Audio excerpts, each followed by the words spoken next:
Spiritual gifts. Well, what about them?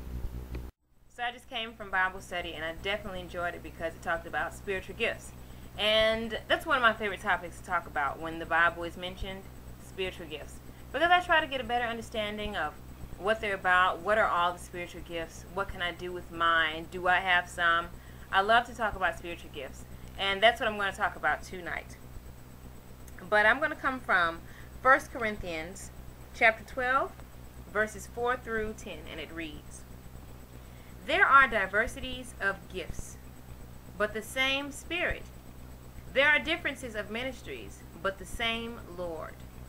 And there are diversities of activities, but it is the same God who works all in all. But the manifestation of the Spirit is given to each one for the profit of all.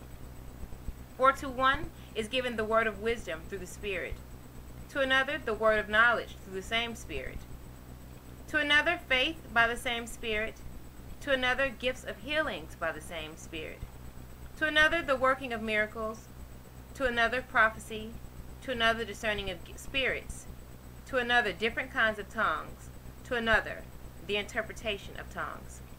Did you hear any of those that apply to you?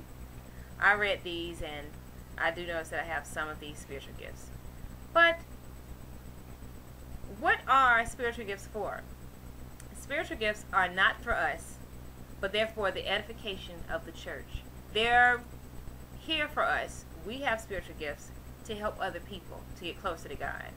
And sometimes people get caught up in doing things for themselves.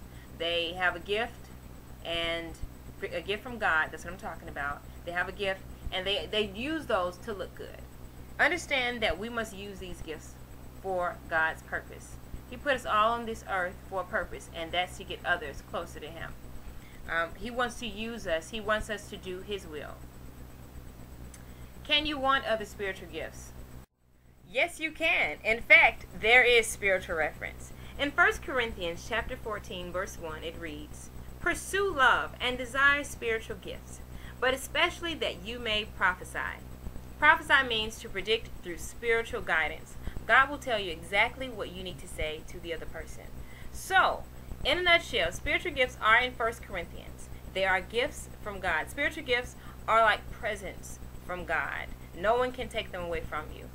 Sometimes we have gifts for a season. Sometimes we have them for longer than that. But if you have any questions or anything, please do leave a comment below. And I hope to talk to you soon. Take care and be